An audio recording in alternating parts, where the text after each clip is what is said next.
Oi, Beatriz. Oi, tudo bom?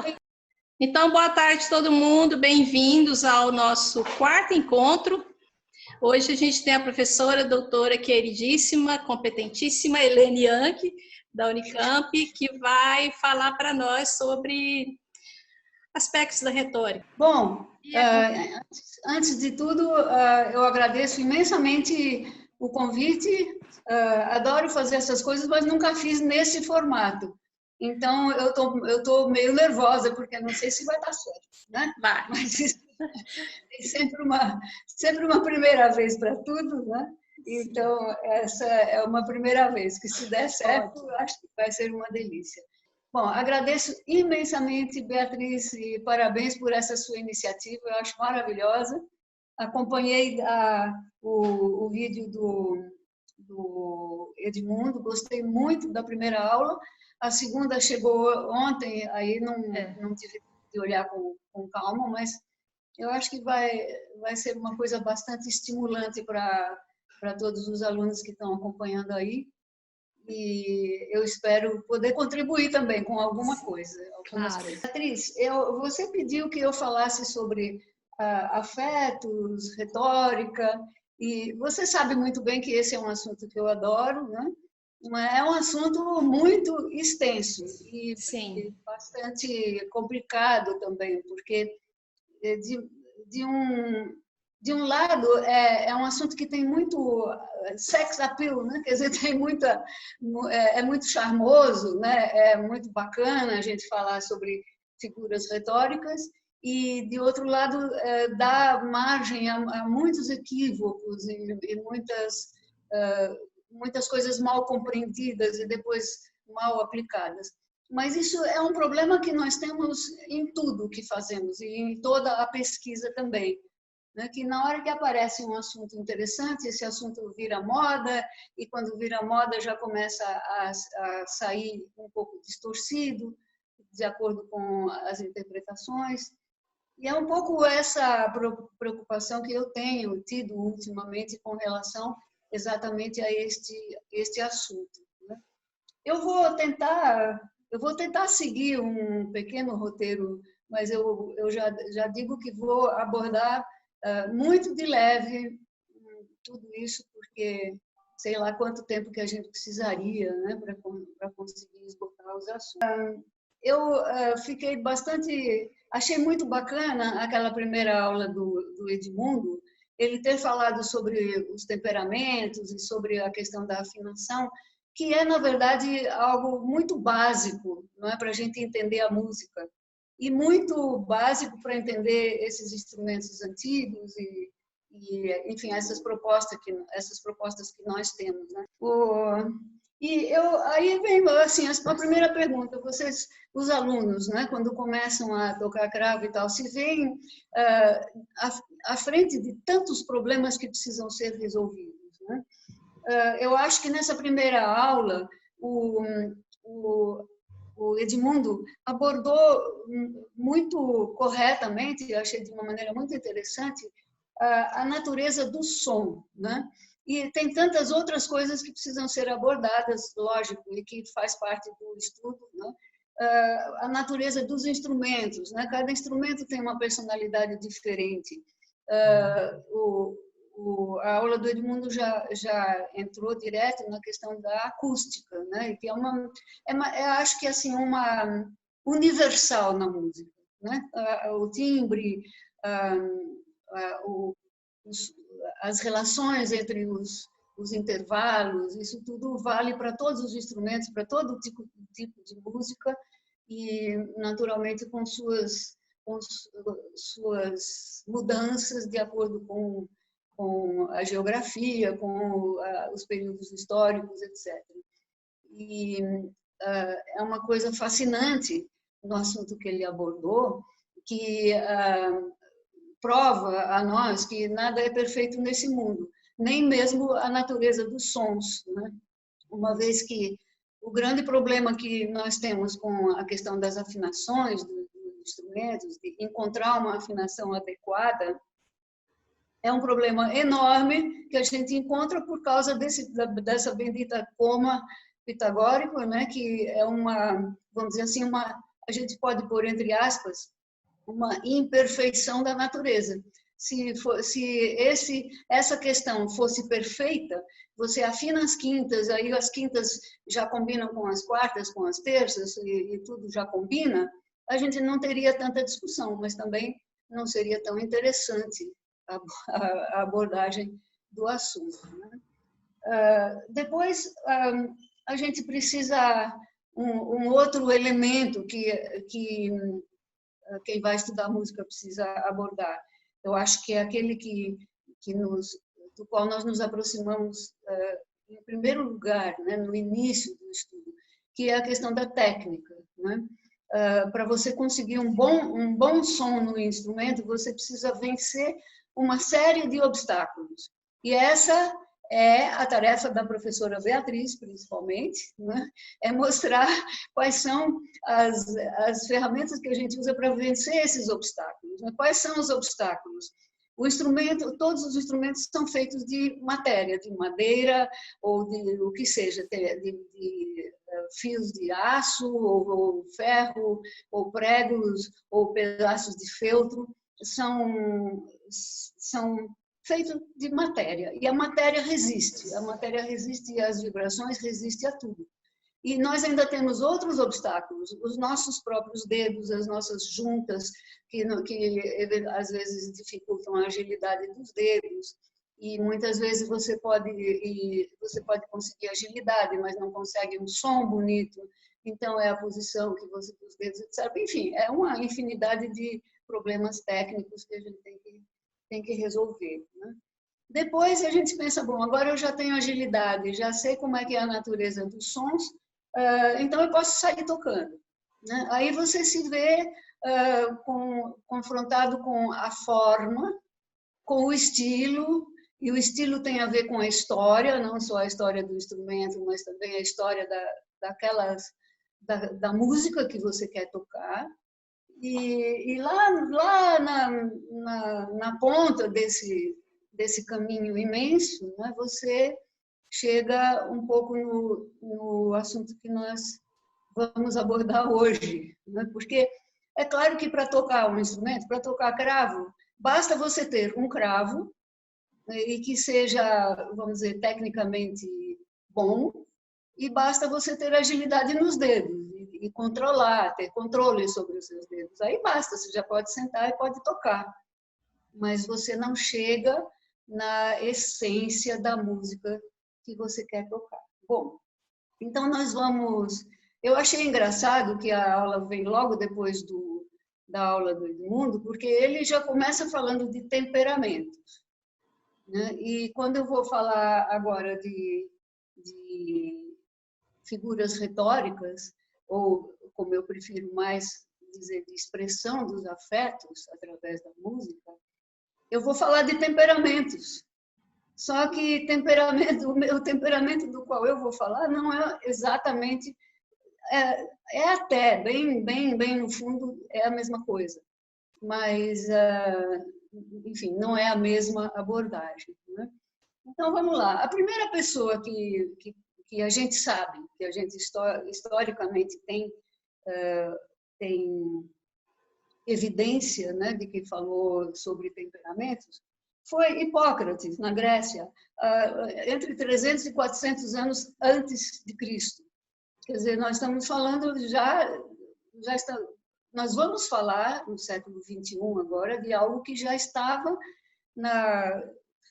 enfim, já era presente 400 anos mais ou menos, entre 370 e 400 anos antes de Cristo. E quem é Hipócrates? É o pai da medicina. Então, falava, quer dizer, ele tem estudos sobre os temperamentos que não tem nada a ver com o que o Edmundo falou outro dia, né, no sentido que não tem a ver com a música, mas tem a ver com sentimentos, não sei nem se pode chamar isso de sentimentos, mas paixões, aspectos da nossa alma, aspectos não mensuráveis, né? E vou passar muito rápido, tá, sobre essa questão histórica, né? Só assim, a gente sabe dos 4 temperamentos. Acho que todo mundo já ouviu falar, aquele fulano é melancólico, aquele outro é colérico. São os 4 principais temperamentos que foram mencionados por Hipócrates 400 anos antes de Cristo. Agora, tinha toda uma teoria de que o que eles chamam de temperamentos são fluidos que circulam no nosso corpo. E, de acordo com a origem desses fluidos, as pessoas têm diversas reações, vamos dizer, emocionais, que eles chamavam as paixões, já se chamava isso de paixões. E a pessoa equilibrada era a pessoa que tinha um equilíbrio próximo entre esses 4 temperamentos, que eram o colérico, provocado pela bilis, a bile amarela, o sanguíneo, que era provocado pelo fluxo do sangue no nosso corpo, o fleumático, que era provocado pelo fleuma, que é uma secreção da garganta, uma espécie de catarro, que provoca o fleuma, e o melancólico, provocado pela bile negra. Isso tudo descrito por Hipócrates, 400 anos antes de Cristo. Certo? E, bom, as pessoas, o que ele também diz, as pessoas têm a predominância de um desses, quer dizer, todas as pessoas têm a predominância de algum desses 4 aspectos, mas a pessoa equilibrada era aquela que, apesar desta predominância, mantinha um equilíbrio entre essas 4 forças, essas 4 paixões que dominam a natureza humana. E no momento em que há um desequilíbrio, vamos dizer, a pessoa é dominada pela bile amarela, por exemplo, ela se torna um colérico e fica com raiva de tudo, etc. Então, aquelas coisas que a gente conhece muito bem desses 4 temperamentos. Bom, mais ou menos na mesma época, já um outro filósofo, um outro grande sábio que nós todos conhecemos muito bem, também falava de paixões. Só que falava de paixões não do ponto de vista médico, como Hipócrates, é mais ou menos tudo assim, 300 a 400 anos antes de Cristo. Não falava das paixões, dos fluidos do nosso corpo, mas falava das paixões como um diferencial da nossa alma com relação ao nosso corpo. Aristóteles, 384 mais ou menos antes de Cristo. E só que a origem desse discurso sobre paixões, sobre as paixões da alma, é completamente diferente. E quando Hipócrates falava nas paixões, ele falava de uma questão física, provocada pelos fluidos que circulam no nosso corpo. E Aristóteles falava de uma questão retórica. Aqui nós já estamos falando de retórica, não é? Mas a retórica, que ainda não tem nada a ver com música, né? vai ter um interesse assim mais tarde. Mas o que a retórica tem a ver com isso, né? No início quando começaram a se formar cidades, né? A polis, né? No início, já naquele tempo antes de Cristo, as pessoas se aglomeravam nas cidades. As pessoas não sabiam ler, não sabiam escrever, não tinham conhecimento, eram pessoas bastante simples. E, naturalmente, quando as pessoas se juntam em aglomerados, começam a acontecer problemas, né? Problemas de relacionamento, pessoas umas com as outras. E um problema e muitos problemas que apareciam naquela época eram em função de a pessoa chegava lá e tomava conta de um pedaço de terra, por exemplo, né? Construía lá sua casinha e tal, e pronto. Aí vinha o outro e dizia, mas esse pedaço de terra é meu, eu já estava aqui antes e tal. Mas não tinha todo esse sistema que a gente tinha.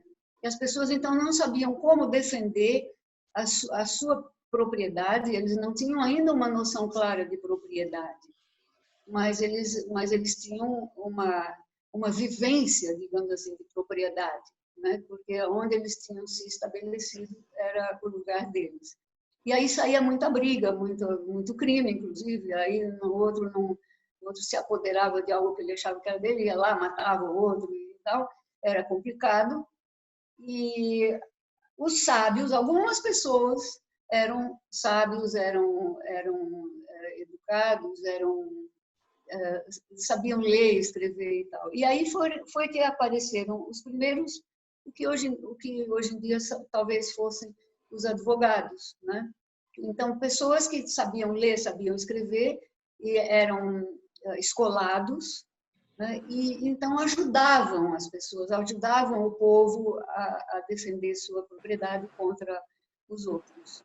E eram pessoas que não só sabiam ler e escrever, mas tinham habilidade de negociar, de convencer as pessoas, né? Convencer aquele, olha, você não deve ir lá e tomar conta do lugar que o outro já tomou conta. Então, eles já exercitavam naquela época a qualidade da persuasão, que é também algo que a gente ouve bastante quando fala em retórica. E era em função dessa qualidade que eles tinham que eles então até ganhavam dinheiro, eram pessoas muito bem vistas e que ganhavam muito bem, se viviam muito bem defendendo os outros, como os advogados normal, assim, né? Como a gente conhece hoje em dia. Bom, foi aí que começou não a disciplina, mas o exercício da retórica. O exercício da retórica é o uso da palavra para convencer, para ajudar, para viabilizar as coisas, né? Aí começou, antes de Cristo. Muito bem. E Aristóteles também falava na retórica das paixões, só que de uma maneira um pouco diferente de Hipócrates, né? Porque já era a fala, ou vamos dizer, a posição de Aristóteles já era muito direcionada ao social, aos problemas humanos, às questões sociais. Enquanto Hipócrates era puramente a medicina. E Aristóteles tem também uma lista de paixões, mas é bem mais complicada. Ele explica cada uma delas no texto dele, que se chama A Retórica das Paixões. A gente tem as paixões. Em princípio, as duas paixões mais importantes que aparecem em Aristóteles são o amor e o ódio.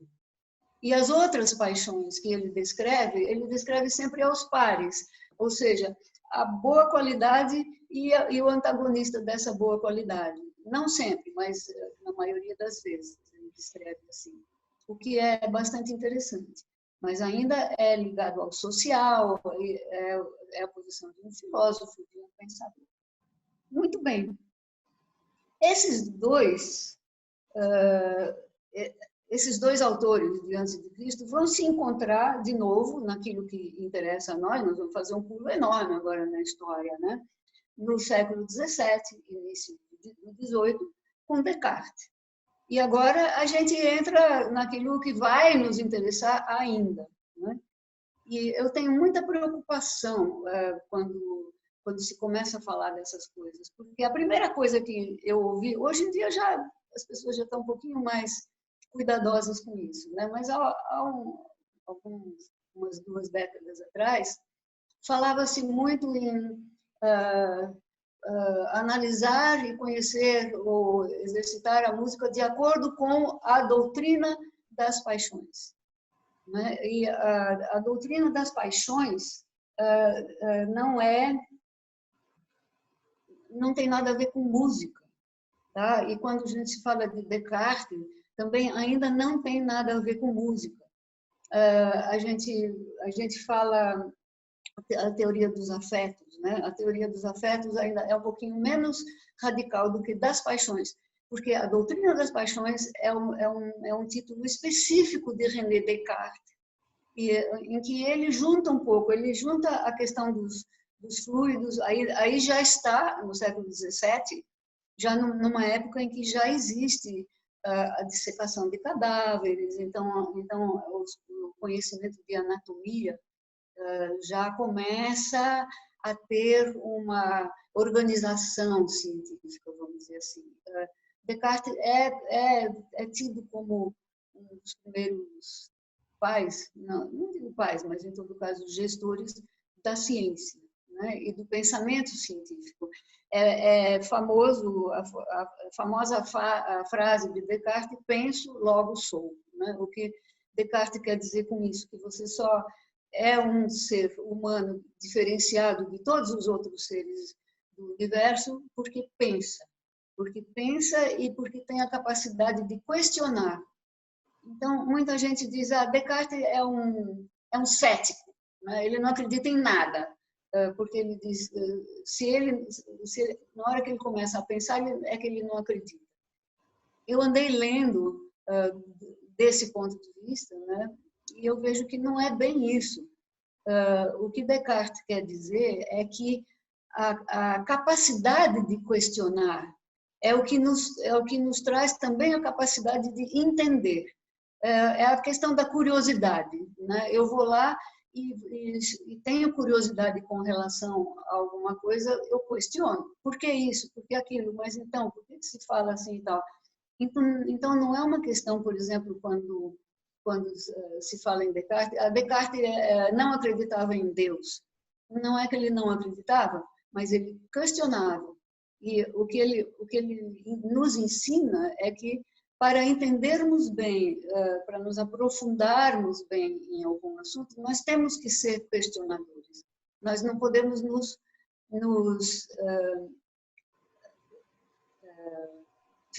satisfazer em repetir algo que alguém falou, mesmo que esse alguém seja um grande professor, uma pessoa genial, etc., só porque ele falou não quer dizer que isso seja verdade, ainda mais que, para que uma coisa seja entendida como verdade para cada indivíduo, ela precisa estar compatível com as convicções e com as experiências de vida desse indivíduo.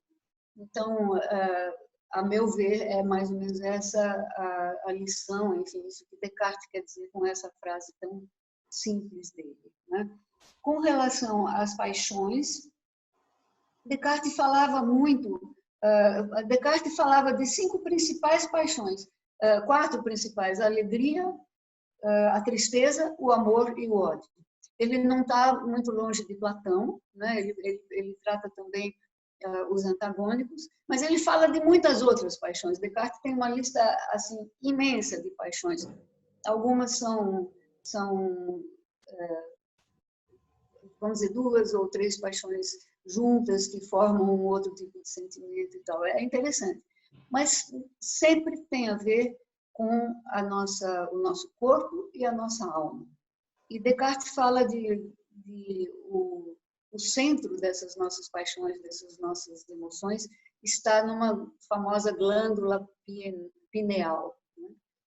Eu sempre achei que isso era uma invenção de Descartes, que essa glândula pineal não existe.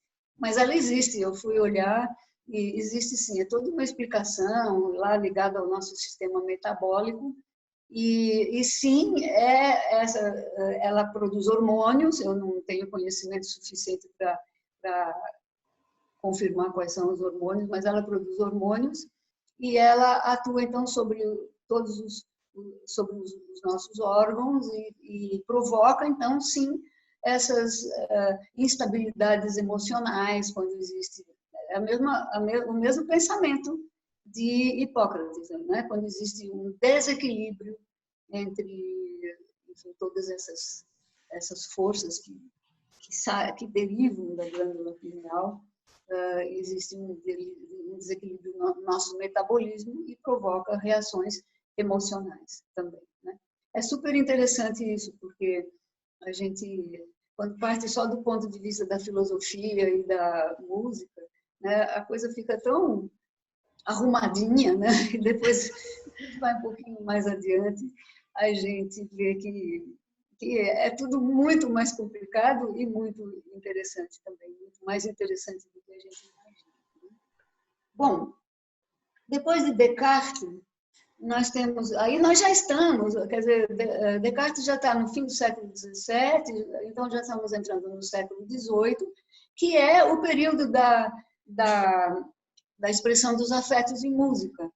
E aí é que se encontram aqueles dois antigos lá, o Hipócrates, o Aristóteles, que com a ajuda de Descartes, é aí que eles chegam na música, né? Por vários motivos, né? Quer dizer, essa questão emocional toda, mas porque a nossa música ela vem se desenvolvendo, tem lá o seu caminho histórico também. Na Idade Média era uma música puramente melódica, né? Uma coisa assim, bem, não vou nem entrar na Idade Média porque nem entendo muito de Idade Média e também para nós não vai fazer muita diferença, mas o que vai fazer muita diferença é o Renascimento, quando a música é subordinada à palavra. E isso nós estamos falando da música sacra, né? Porque a música na verdade desde a Idade Média, né, no Renascimento, divide-se muito entre a música sacra e a música secular, né? Mas a música sacra quase que impõe em todo esse período histórico a supremacia da palavra sobre a música. Porque a música, no momento que ela não está com a palavra, isso agora falando tanto em Idade Média como Renascimento, ela se torna livre, né? Então existe música instrumental, existe música que não é, mas sempre a palavra está presente, seja naquelas canções renascentistas, nos menestréis, nas canções da Idade Média, né? Então a palavra está sempre presente, a não ser na dança que era, vamos dizer, na Idade Média e Renascimento, considerado ruim, né? Era uma música que não podia ser, era para as ruas, era para as pessoas que não tinham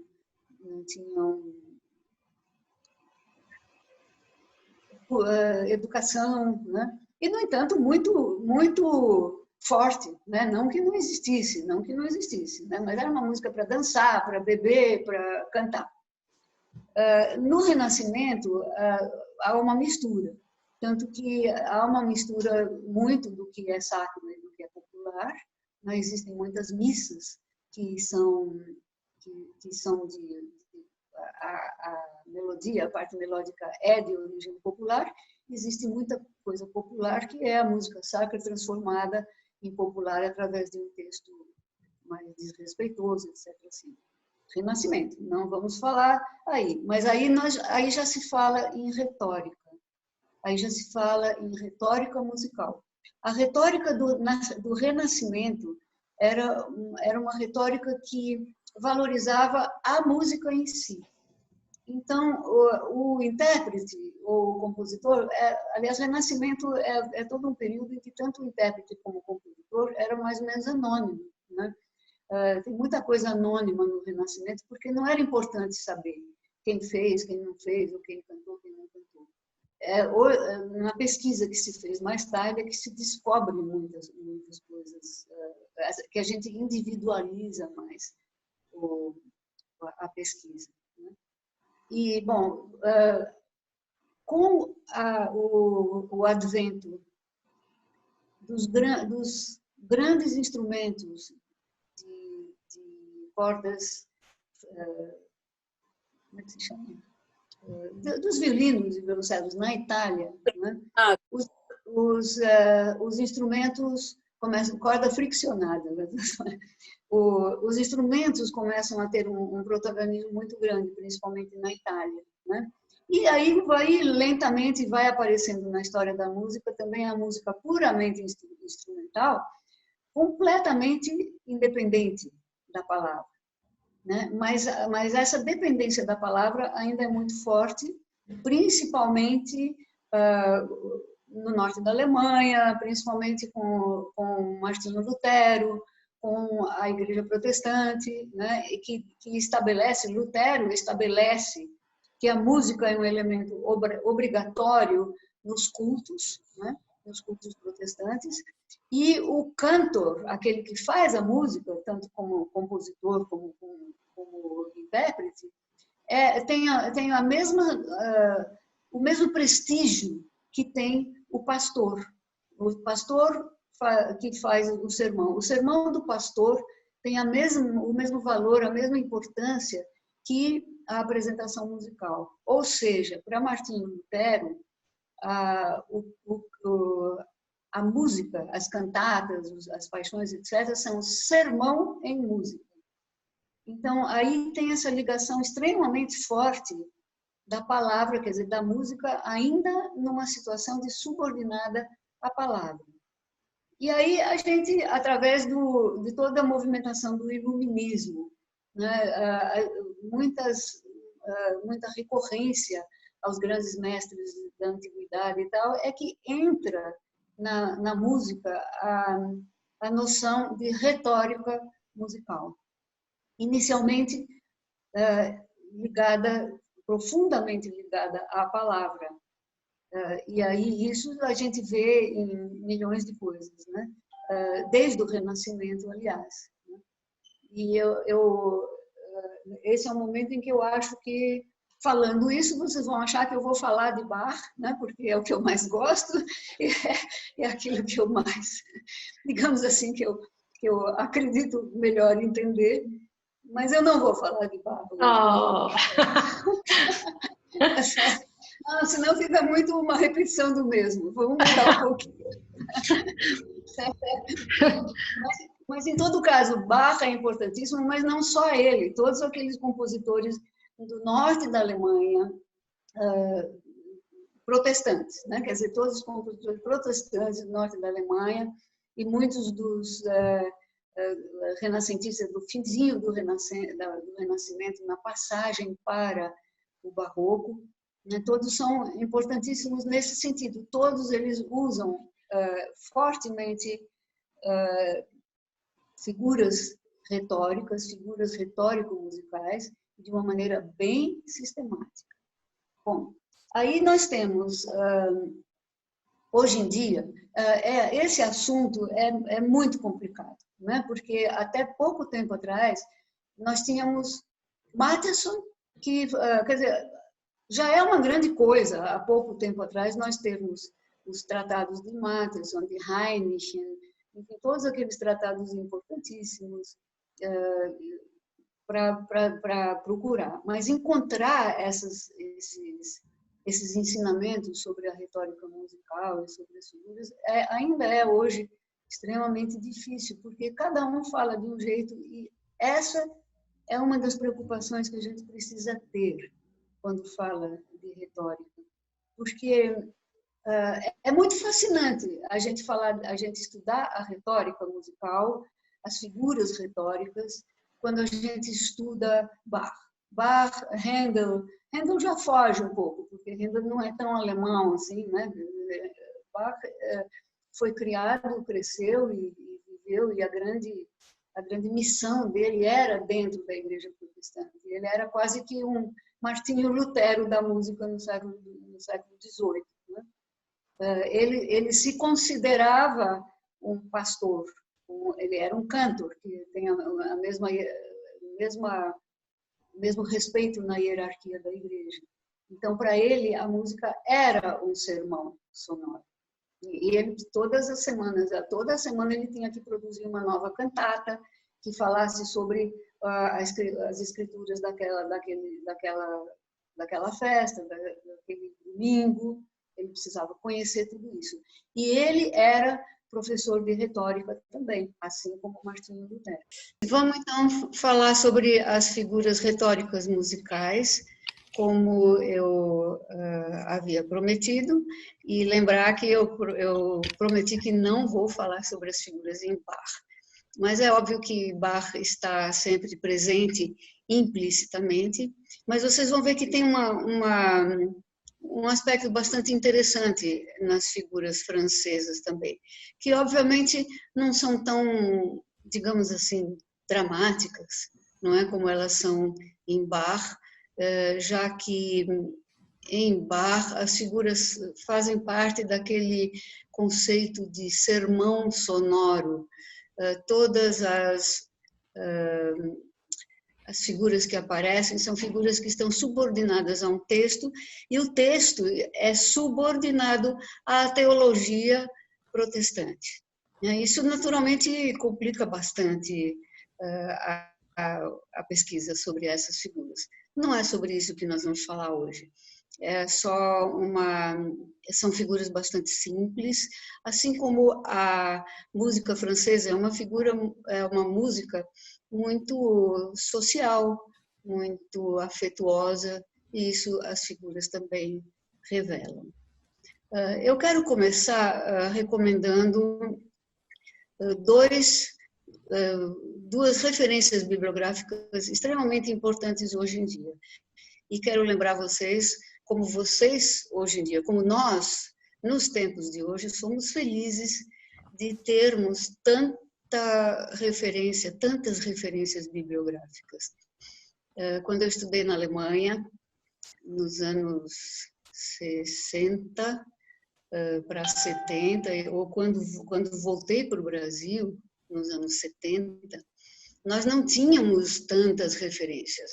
A pesquisa musicológica era uma pesquisa muito complicada, porque os documentos estavam em lugares diferentes, em bibliotecas completamente distantes, era muito sacrificado. Hoje em dia, com a internet, é um privilégio incrível, nós temos acesso a milhões de coisas, sem ter que viajar, sem ter que gastar muito dinheiro para chegar até lá. É verdade que quase que excesso de informação também traz uma outra complicação, que é necessário muito discernimento e é necessário também muita segurança, muita certeza de o que vocês estão procurando na sua pesquisa para encontrar o caminho numa floresta tão grande, numa paisagem tão rica em informações. E se a gente entra nessa floresta sem saber onde quer chegar, a gente se perde, porque tem informação para todo lado. É como se você vai pegar um caminho, uma trilha, mas essa trilha encontra outra, e aquela outra desemboca em outra, e no fim você sai andando, e no meio daquela floresta, não sabe mais nem onde está, e até já esqueceu para onde quer ir, se é que queria quando entrou na floresta. Então, para nos guiar nessa floresta, nós temos hoje em dia duas bússolas, duas referências muito importantes. Eu vou citar um livro que se chama Música Poética, simplesmente, todo escrito em latim, de Joachim Burmeister, a publicação dele datada de 1606, mas que foi naturalmente, vocês não precisam dominar a língua, o latim, para poder ler esse livro, porque em 1993 surgiu uma belíssima, ótima publicação de uma tradução muito genial de Benito Rivera. Então, Música Poética de Joachim Burmeister. E a outra referência é quase que uma espécie de uma enciclopédia de termos retóricos de Dietrich Bartel, publicado em 1997, também chamado Música Poética. E aí eu quero chamar a atenção de vocês para o subtítulo desse livro, que muitas vezes é estrategicamente ignorado, né, de quem está procurando figuras retóricas. O subtítulo é In German Baroque Music, ou seja, é na música barroca alemã. Bom, mesmo assim, isso é uma referência muito importante e é útil também para outras figuras que não exclusivamente as do barroco alemão. Mas a gente precisa tomar muito cuidado com esse detalhe, entende? E como é que a gente vai administrar isso na leitura desse livro do Dietrich Bartel? Não é só você pega o livro, você vê o nome da figura, a descrição da figura, e você diz, ah, é essa figura que eu estava procurando. Não, você precisa ver, aí sim é importante que a gente se envolva com esses detalhes. Quem é este teórico, e aqui estilo, aqui música, aqui nacionalidade ele se refere. Porque Bartók não organiza as figuras que ele encontra lá, ele fez simplesmente um levantamento de todas as figuras que conseguiu encontrar nos mais diversos tratados, dos mais diversos períodos do Barroco, e colocou lá. E muitas dessas figuras são figuras da retórica literária, porque, obviamente, nós estamos falando de figuras retóricas que são derivadas, esse conceito de figura retórica musical, ele diz respeito a figuras que são derivadas do discurso falado. E aí a influência muito grande de Martinho Lutero, que era professor de retórica, e os outros professores de retórica, entre eles, por exemplo, Bach também. Então, algumas figuras, vocês vão encontrar exemplos só literários, no discurso falado, no discurso escrito, né? na oratória. E outros, a grande maioria não, mas enfim, vocês vão procurar os exemplos que são musicais, né? E alguns, não muitos, mas um bom número de figuras não encontram o equivalente na retórica literária, porque são títulos de nomes de figuras que foram aparecendo, né, depois que se estabeleceu esse conceito de figuras retóricas musicais. Quero voltar um pouco à obra de Burmeister, o de 1606. Embora 1606 já seja... É ruim a gente dividir a história em períodos, porque parece assim que em 1598 era uma coisa, a partir de 1602 é outra. Não é, mas nós precisamos dessa divisão em períodos para poder nos orientar, como marcos numa rodovia, né? Mas Joachim Meister, em 1606, quando ele estabelece ele sistematiza essas figuras retóricas, ele não está sistematizando as figuras do Barroco. Eu gosto muito de lembrar os alunos que quando um tratado surge, esse tratado não está falando da música assim como ela é ou será para o futuro. Esse tratado é baseado na experiência do passado. E se a gente for olhar bem nessas questões históricas, se a gente for observar bem, a gente vê que o tratado aparece, em geral, não vou dizer todos, mas em geral o tratado aparece quando aquelas regras estabelecidas para aquele período estão começando a ser desrespeitadas, quando está começando a aparecerem ideias que vão determinar um novo estilo. É quando vai começar um novo período do ponto de vista do estilo. Principalmente na música a gente vê isso muito. Então, as figuras retóricas citadas por Burmeister, embora muitas delas tenham o mesmo título e as mesmas origens daquelas figuras que estão em Bartók, que já fala fala de todos os períodos, mas quando está falando do barroco alemão e tal, ele está falando muito do período século XVIII, né? Tem muitos autores século XVIII e não início do século XVII, como é Burmeister. Por que eu falo isso? Porque as figuras retóricas no Renascimento, nós estamos quando 1606 é iníciozinho do Barroco, mas é também, ao mesmo tempo, o final do Renascimento. Então, as figuras dele se referem à música renascentista, que é uma música extremamente contrapontística. Em geral, essas figuras retóricas são usadas na música sacra, não na música secular, aí são outras questões. E a retórica do Renascimento é uma retórica que está aí para valorizar a música no sentido de explicar, exprimir. Barthes usa o termo affectus exprimere, ou seja, para exprimir, explicar, ele descreve. As figuras descrevem aquele movimento, vamos dizer, retoricamente.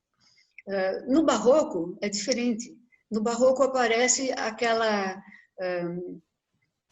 aquele movimento que é importantíssimo no Barroco, que é provocar os afetos no ouvinte, né? Então, affecti movere, affectus movere, mover o sentimento, a emoção no ouvinte. Então, é uma abordagem completamente diferente. Vocês vão ver, às vezes, figuras que têm o mesmo nome no Renascimento e no Barroco, mas vocês precisam prestar atenção quem é que fala sobre, que define aquela figura, porque a definição, então, pode ser completamente diferente. Bom, vamos então à música francesa e à peça que eu escolhi. Eu vou contar. A música francesa é uma música, principalmente a música instrumental e muito principalmente a música para cravo, que é o que estamos discutindo agora, somos todos cravistas aqui. É uma música que existe, não unicamente, mas que existe fortemente, uma das mais fortes expressões dessa música cravística francesa, é música, o que a gente poderia chamar música de salão, sem uma conotação pejorativa, tá? Música de salão no período francês é uma música feita para o convívio social.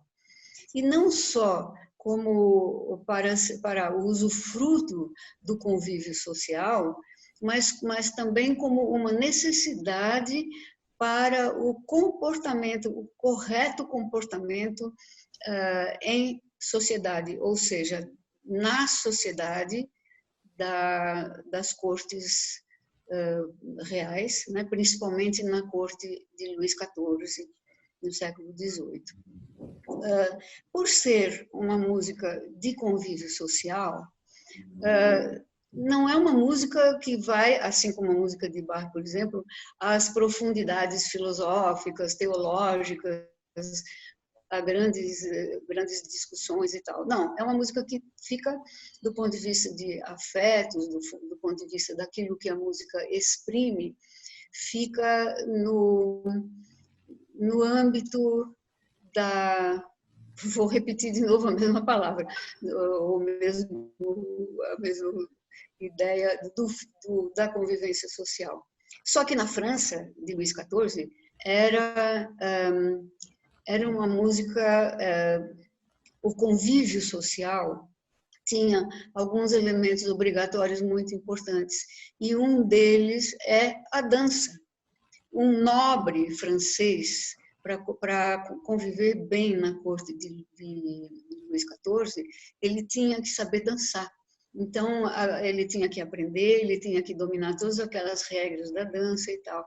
E, com isso, a dança se tornou importantíssima, se tornou um dos elementos mais importantes para a música barroca, naquele contexto, naquela época, né? E então a gente vai ver na música francesa uma presença muito mais forte dos elementos de dança, muito mais do que de aspectos retóricos. Os aspectos retóricos as figuras retóricas não deixam de existir, elas existem sempre, mas elas meio que ficam já, como vai acontecer em outros países também, no final do Barroco, liberta da palavra, não é mais subordinada à palavra, mas ela adquire uma força de expressão própria à música, né? A frase musical, o acontecimento musical, né? E passa a representar emoções, situações engraçadas, objetos, pessoas, o que quer que seja um assunto de uma conversa leve, alegre e social, né? Agradável, com muita valorização de afetos, isso sim. Agora, isso faz com que quase todas as figuras musicais, ou a grande maioria das figuras musicais, sejam uma figura que tem um apelo assim, muito grande, as pessoas adoram falar da figura de hipotiposes. Né? Hipotiposes é uma figura que é subordinada a um tipo, a um personagem, a uma figura ou a um evento. É uma figura que representa concretamente entre aspas, né, algo, ou uma imagem. Né?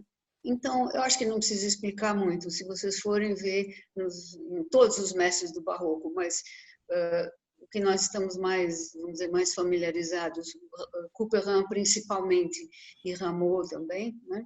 Se você vê em Rameau, La Poule, a galinha, bom, o que você vai fazer? Você vai imitar uma galinha, é óbvio. Né? Então, não tem necessidade de fazer uma análise das figuras retóricas aí. Essa música vive e está bem representada se ela representar de maneira clara e interessante uma galinha, andando, correndo, cacarejando, qualquer coisa. E tem um galo também nessa música, né? Tem o galo, tem a galinha, assim, mas, enfim, é sempre a figura de hipotiposes, independente do que acontece. Né? Rappel des Oiseaux, você vai imitar o canto dos pássaros. Então, obviamente, é uma música cheia de trilos, porque o trilo é uma ferramenta retórica muito fortemente usada pelos pássaros. Né? Então, aí está feito. Mas tem coisas um pouco mais complicadas. Por exemplo, na música francesa você encontra frequentemente nomes próprios. Aí existe uma discussão muito controversa, assim, né? Um grupo de pessoas, de intérpretes, acham que não tem importância. O próprio Kenneth Gilbert, na introdução àquela edição da Pleiade, eu acho, ele fala disso, ele diz, a gente não precisa se preocupar com os nomes próprios, mas precisa lembrar que essa edição é dos anos 70. Então, naquele tempo, ainda as informações eram poucas, né? Esta publicação foi um grande acontecimento naquela época para os pesquisadores. Mais tarde, então, começaram a aparecer outras pessoas que defendiam que, sim, a gente tem que procurar o caráter desta música no caráter da pessoa. Só que aí tem um problema grande, que alguns nomes próprios a gente conhece, né? La Dufly, ou La Rameau, né? É fácil a gente ir lá e ir atrás de quem é Dufly, quem é Rameau. Né? Mas alguns outros nomes a gente não tem, ou não tem ainda a informação quem é. E mesmo se tivesse a informação, a gente não tem não tem sempre, é claro que com esses muito famosos, sim, mas outros que não são tão famosos, a gente não tem a descrição da personalidade do dono deste nome, né? Então, é uma coisa que cada um vai interpretar à sua maneira. Eu, pessoalmente, acho que sim, essas peças representam um tipo de personalidade. E quando é uma personalidade que a gente conhecida, que a gente pode, que a gente tem como buscar na biografia desta pessoa alguns aspectos do caráter dela, então a gente deve tentar, deve fazer o possível, né? Bom, eu fui olhando e tal, e já faz muito tempo que eu estava curiosa dessa peça de Rameau, Jean-Philippe Rameau, que se chama Les Soupirs, Os Suspiros, né? Já havia ouvido falar de uma figura chamada Suspiratio. E, bom, até a gente encontra. Mas eu vou deixar o Suspiratio para daqui a pouquinho, né? E vou falar das 3 figuras que mais aparecem na peça Les Soupirs. E é muito, na verdade, é uma peça muito simples, né? A primeira delas aparece sempre, e aparece no canto, no soprano, aparece em pequenos contrapontos intermediários, aparece no baixo, aparece às vezes de uma maneira bastante óbvia, muitas vezes de uma maneira um pouco mais escondida, assim, né? É uma figura que às vezes a gente, vamos dizer assim, no calor da conversa, no calor da palavra, ou quando no calor do entusiasmo, quando a gente dá uma aula, essa figura aparece. Se a gente não lembra naquele momento que nome dá a essa figura, muitas vezes a gente chama de appoggiatura. Não é uma appoggiatura, a appoggiatura é um ornamento, mas é parecido, né? Por isso que a gente às vezes confunde, muitas vezes a gente confunde, porque, enfim, a aparência é mais ou menos a mesma. O que é uma appoggiatura? É uma nota, é uma nota estranha àquela nota que está escrita, né? E que em geral, a gente toca acentuando o ornamento, né? Acentuando a nota estranha e não a nota principal. E não é sempre assim, tá? Não vamos entrar nisso, appoggiaturas, mas aí são outras questões. Mas tem essa, né? A primeira nota é apoiada e a segunda nota é mais curta. Bom, esta figura da qual eu estou falando, que aparece sempre, e aparece em muitíssimas peças, né? E aparece também em peças não barrocas, e é uma figura de expressão de afetos, mesmo quando a gente não está mais falando do barroco, é uma outra linguagem, mas ela aparece muito, que chama-se accentus. Mesma coisa que a appoggiatura, só que é um accentus, né? Então é isso aqui, ó.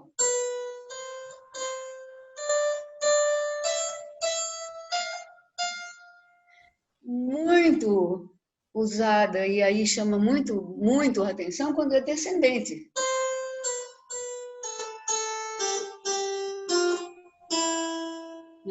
Chama mais a atenção, vamos dizer assim, mas é um accentus também quando é ascendente, né? Aparece muito em movimentos lentos, em sarabandas, na luz, e em lamente.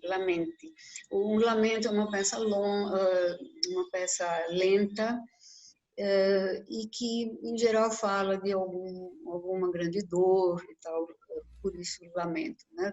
Muito frequente no início do barroco, que seria mais ou menos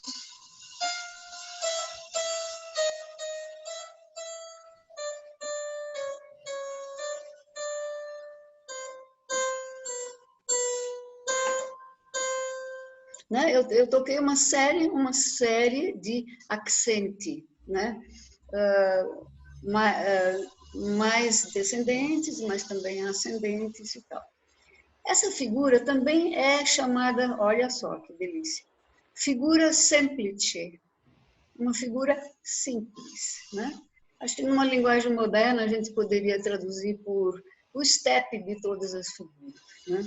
Porque é uma figura simples que aparece em muitas situações, às vezes ela tem uma conotação retórica, às vezes ela não tem uma conotação retórica, mas ela nunca perde essa característica de acento e apoiar e relevar, apoiar e relevar, né? Aparece muitas e muitas vezes em qualquer peça, mas no Le Soupir está o tempo todo lá. Bom, a outra figura, Tmesis. Tmesis é o seguinte, você tem uma linha melódica, ou você tem um motivo, ou, enfim, você tem uma figura, uma linha melódica, que forma um motivo, que forma um períodozinho, ou que forma uma frase inteira. Essa, quando é modificada pela presença de pausas, ela passa a se chamar, ela é uma tmesis, né? E aí não é definido que tipo de sequência melódica ou o que é. Né? Qualquer sequência, figura, motivo, se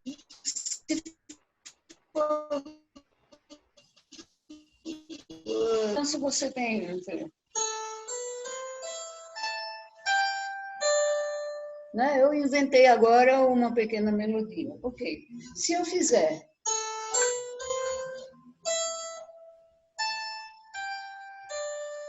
né? Pus duas pausas aí. Se ela tem isso, ela é uma tmesis, né? Independente de qual é o rumo que toma essa melodia, ou pode ser outra. Aparece no Le Soupir, vocês vão ver logo depois no começo da peça. E mais tarde, tal, eu espero que vocês vão identificar. Depois, a outra figura, Epizeuxis. Epizeuxis é uma delícia, é uma figura fácil da gente lembrar, inclusive, né? Porque é uma figura muito usada também na retórica literária. É uma figura que repete imediatamente e de maneira enfática a mesma coisa. Ou seja, qualquer coisa, que seja uma frase, que seja um período, que seja uma palavra, né?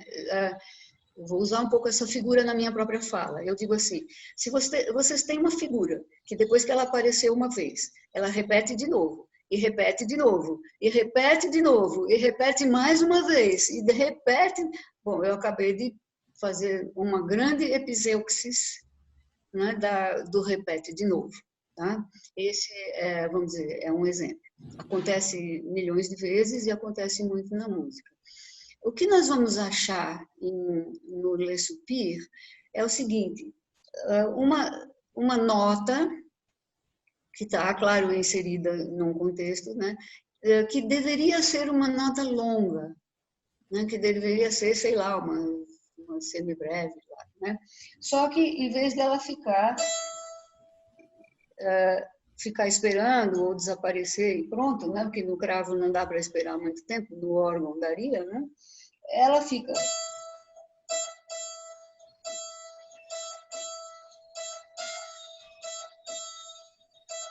Né? Só faz isso. No Le Soupir, ela faz. Mas ela está sempre se repetindo, e aparece algumas vezes aí, umas 2 ou 3, em uma nota só, né? Uma nota faz parte do conjunto todo, mas naquele momento ela fica insistindo, insistindo, insistindo. Então, nesse caso, essa repetição da nota não é um truque, né, para prolongar a nota, já que no cravo a gente não consegue manter essa nota até o fim. A finalidade aí não é manter esse som até o fim, a finalidade aí é realmente insistir numa participação que essa nota tem no discurso geral. Bom, são 3 figuras que aparecem o tempo todo. Só essas 3, não mais. Só que onde é que fica aí o suspiratio, né? A gente está procurando suspiro, suspiratio. Esse termo aparece em 2 maneiras. Uma é suspiratio, que é a suspiração, vamos dizer assim, e a outra é suspiriar, né? Então, as suspiriar, que são os pequenos movimentos de suspiro, pode ser um suspiro leve, um suspiro de amor, um suspiro de prazer, ou pode ser um suspiro de susto, né? Então, a gente pode ter muito tipo de suspiro. Cada um deles é um suspirius, que aparece no plural, suspiriar, né? E quando você tem vários suspiriar em uma figura, aí você tem os suspírios. Então, a tmesis, por exemplo, é uma linha melódica que já pela própria natureza dela, ela será uma tmesis se ela estiver interrompida por pausas, né? Mas quando ela está inserida num contexto e essas pausas são parte de um contexto maior, então todo esse conjunto vai ser chamado suspiratio. A epiceuxis, ela não necessariamente menciona a pausa, mas a repetição imediata, constante, insistente.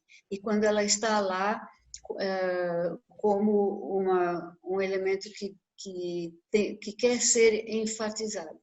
Então, para enfatizar este elemento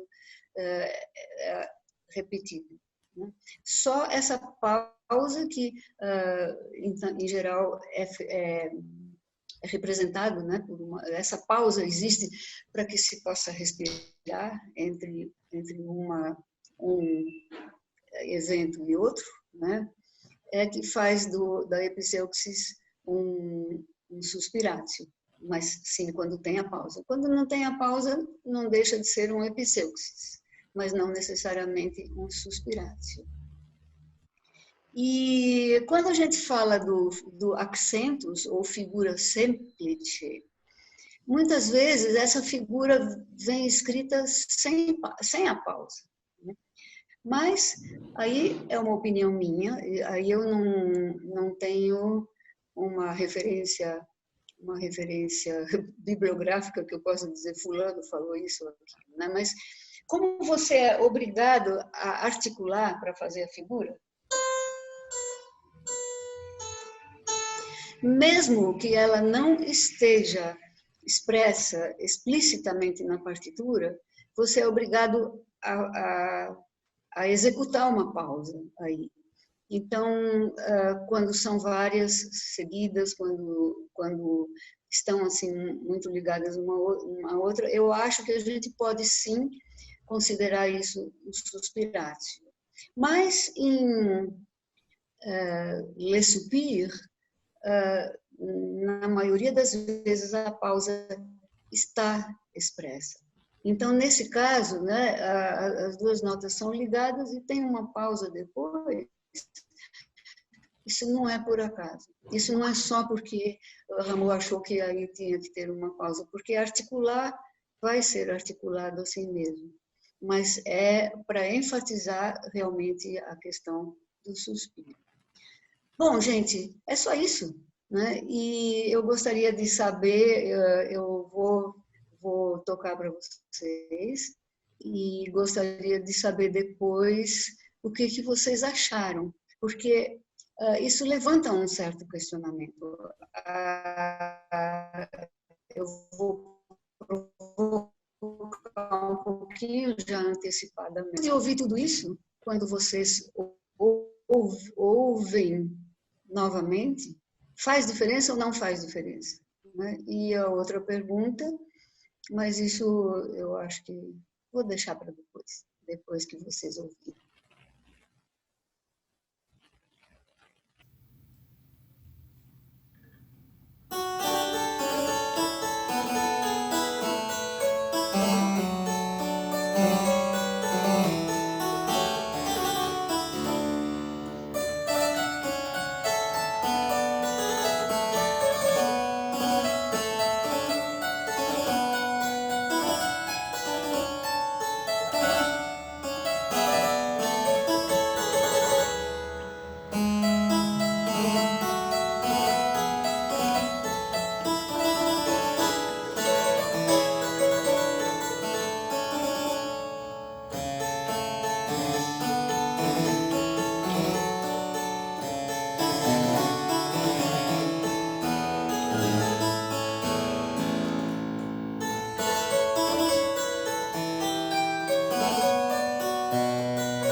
Helena, a pergunta que eu tenho é o seguinte: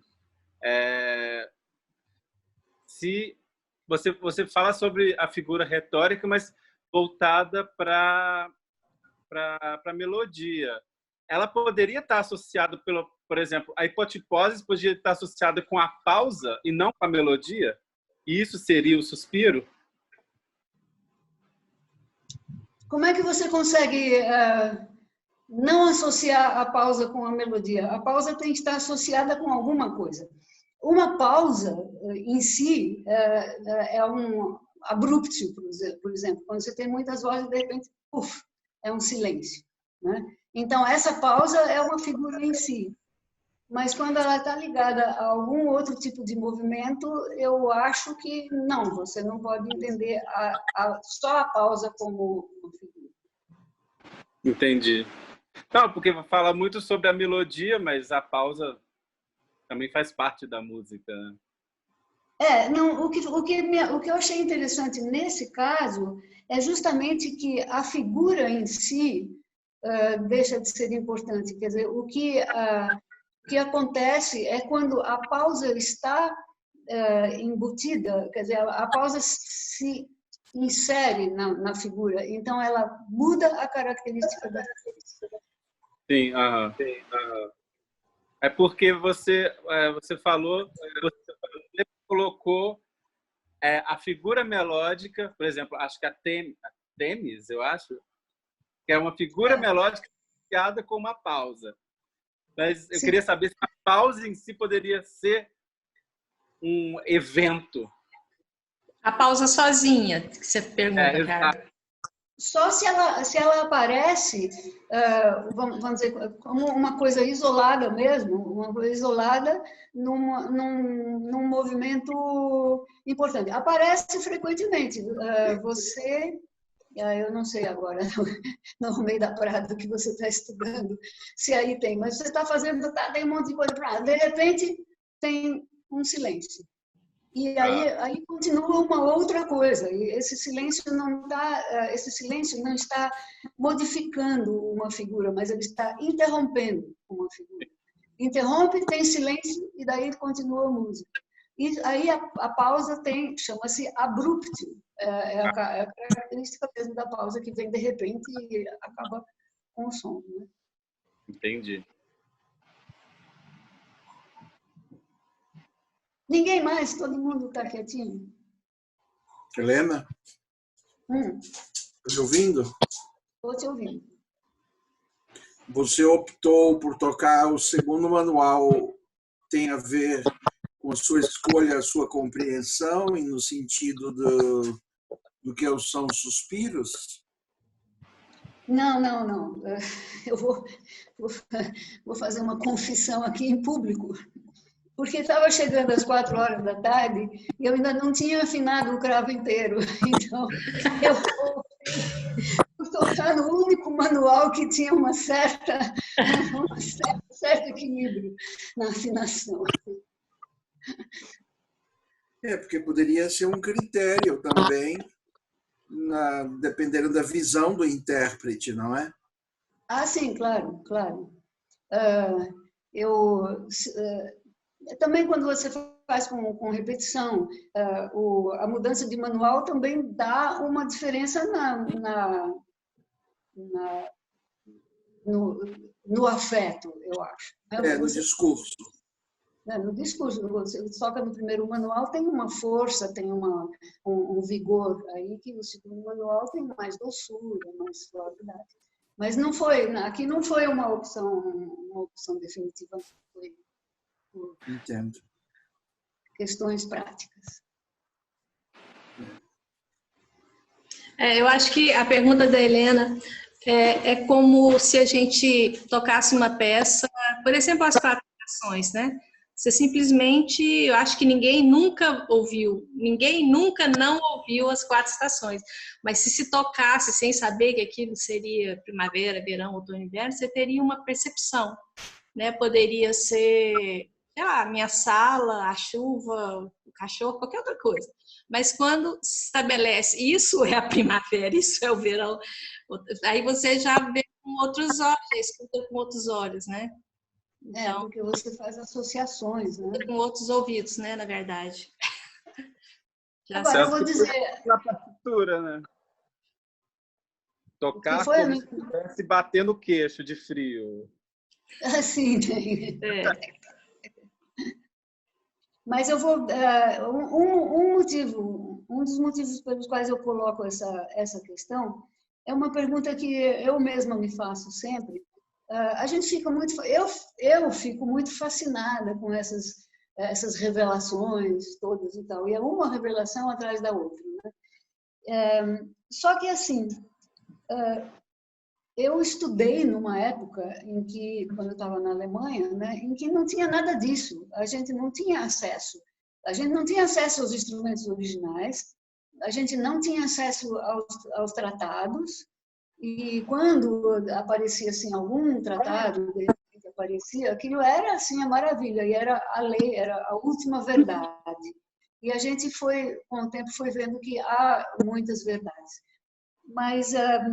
durante esse tempo todo, até, vamos dizer, os anos 60, 70, havia excelentes cravistas, e tem muitas gravações muito boas dessa peça e de outras peças também igualmente interessantes e boas.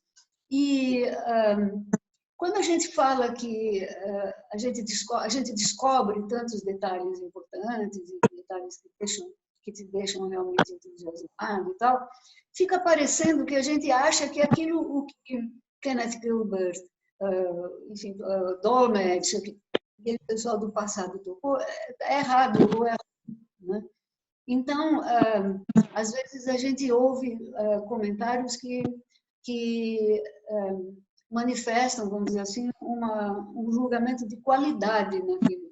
Porque há muita informação, porque há muito conhecimento, é bom. Quando não há informação, não há conhecimento, não é tão bom assim. E é uma coisa que eu questiono muito, porque eu acho que há muitas interpretações muito boas dessas peças e de outras, muitas, que são corretíssimas e são muito bonitas e muito poéticas e muito convincentes na maneira como as pessoas tocam. Então fica sempre aquela pergunta: de que serve todo esse conhecimento que a gente acumula, né, para interpretar bem as peças? Eu acho que sim, existe uma diferença muito grande se você vê gravações de maestros importantes, famosos do passado, né? E em alguns a gente pode dizer, bom, isso aí realmente hoje em dia não se faz mais. Mas quando você diz isso não se faz mais, isso quer dizer também que você acha isso ruim e bom aquilo que se faz agora ou não? É uma questão que sempre me ocupa e me preocupa muito. Por outro lado, com a infinidade, com um número enorme de fontes e de acesso à informação que nós temos, então é ruim, sim, a gente fazer uma coisa sem informação e sem a preocupação em se informar, né? Mas eu acho que é muito mais ruim, é muito pior, é ruim muito mais no âmbito da ética e do respeito à cultura e ao conhecimento, do que da estética. Porque se o cara toca bem, se é bonito, se tem uma boa sonoridade, então qual é o problema? Essa é a minha provocação.